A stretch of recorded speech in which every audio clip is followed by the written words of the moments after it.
Welcome to my channel. This is JC Rock and Metal Reviews. My name is John, and today I'm continuing with my countdown of the top 50 albums that shaped my musical journey. So we're at the halfway mark right now. I'll be counting down from 25 to 21. But before I begin, if you're new to this channel and you haven't subscribed, please subscribe. I do rock and metal reviews, rankings, and a lot more. So let me just not waste any more time. I'm going to go straight right into my list. Coming in at number 25 is Suicidal Tendencies with Lights, Camera, Revolution. Now there were a few albums I probably could have went with. I really like this band a lot. I have a lot of albums from their catalog. I went with this one just because this was the one that really kind of got me into the band. Now it's probably one of their best albums, and what I liked about this band is that they're a thrash band. They're heavy. But they talk about like their emotions a lot, and that's something that's not really common amongst thrash bands. I mean, you look at these guys that look like a bunch of like LA like gangbangers. You know, it's a very like multiracial band. You know, they have that like LA street look, but the lyrics were really great, and they really like talked about feelings. The title track, "You Can't Bring Me Down." Now that's a really great one, and there's a line in that really always like stuck out. It says, "I'd rather feel like shit than be full of shit," and that one always stuck with me. It was just really lyrics like that. I've never heard it like other bands talking about things like that. The third track called "Alone," and that's just talking about like feeling alone, even like when you're in like a crowd of people. And that one I kind of related to a lot. I listened to this when I was first going away to college, and I was kind of new. I was, trying to meet friends, and sometimes you don't really like find your friends or just fit into a group when you first, move away to a new school. And so that song really meant a lot to me. But a lot of great songs. The song "Send Me Your Money." It's another one about like those televangelists of those at that time period. Great band, great lineup. Mike Muir on lead vocals, Rocky George on lead guitar, Mike Clark on rhythm guitar, and Robert Trujillo on bass. He actually was with Suicidal Tendencies first. He did a few albums with Ozzy Osbourne, and then he went with Metallica, and also R.J. Herrera on drums. So this is a really great album, probably one of the best. Not my favorite. I think I like The Art of Rebellion, which is kind of like a stranger one, more experimental. I like that one better, but this one was probably more like influential in my musical journey. Coming in at number 24 is AC/DC with Highway to Hell. Now I probably could have picked a number of AC/DC albums. I've listened to many of these over the years since I was very young, and it's one of those bands, they've like always like been with me. I've always like gone back to this band. I chose this one in particular because this was one that really influenced me to kind of like practice the guitar, and I think it's just all straight through a really great album. The title track is just like, that's the one song that everybody needs to learn on a guitar, called "Highway to Hell." But just a great album. Girls Got Rhythm, really good song. The song "Touch Too Much," I really like it. I really like the sound of the intro. It's like the doom doom doom doom doom. I don't like, however they got that like tone. It's like that perfect tone, and everything else is great. And "Get It Hot," and up to the last song, "Night Prowler," which is one of those really bluesy, more like slow songs. I chose this from the Bon Scott era. I probably could have went with "Dirty Deeds," but "Dirty Deeds" is kind of tied into my next choice. So my next choice is "Back in Black" by AC/DC, and that is at number 23. I chose "Back in Black" because this was the first album or first hard rock album I really ever listened to. I listened to it around, maybe I was 9 or 10 years old. And I listened to this around the same time I listened to "Dirty Deeds," but I chose this one. I think this is just a better album. It was more influential.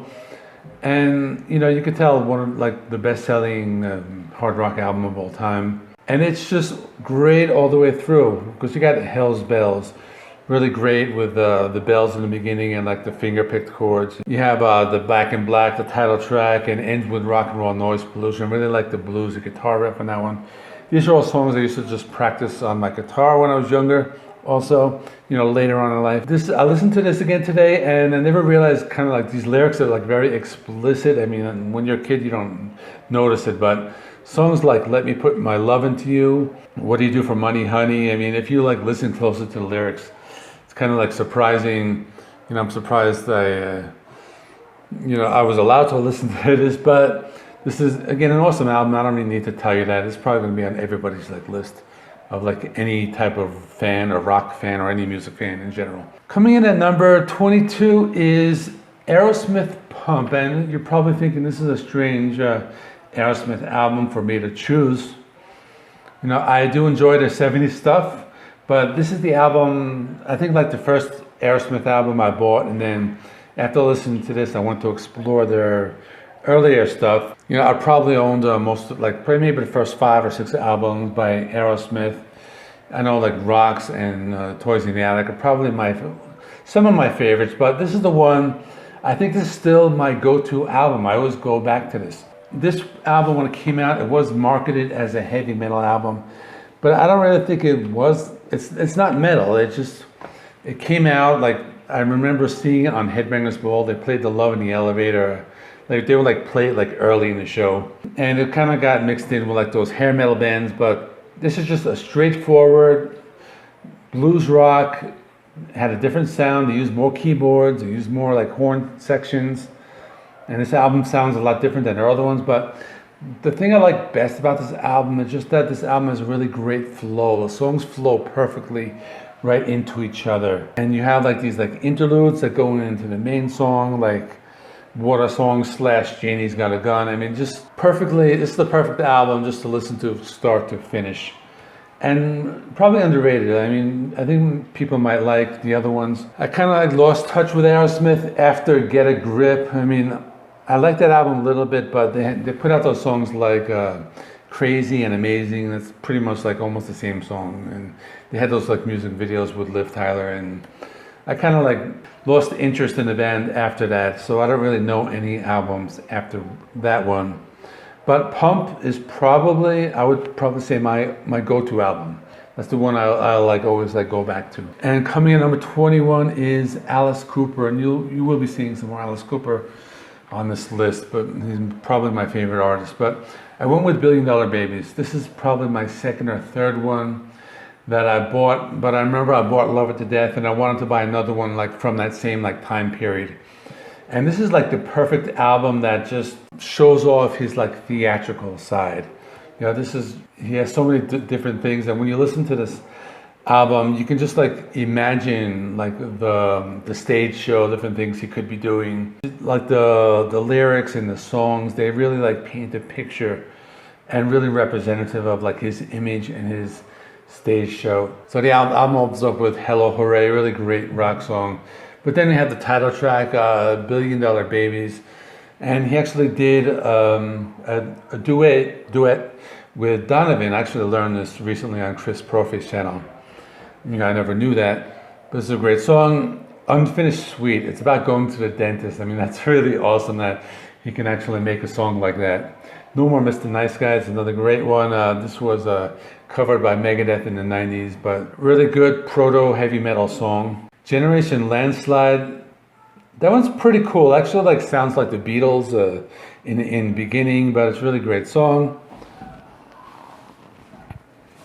This is my kitten Snowball, by the way.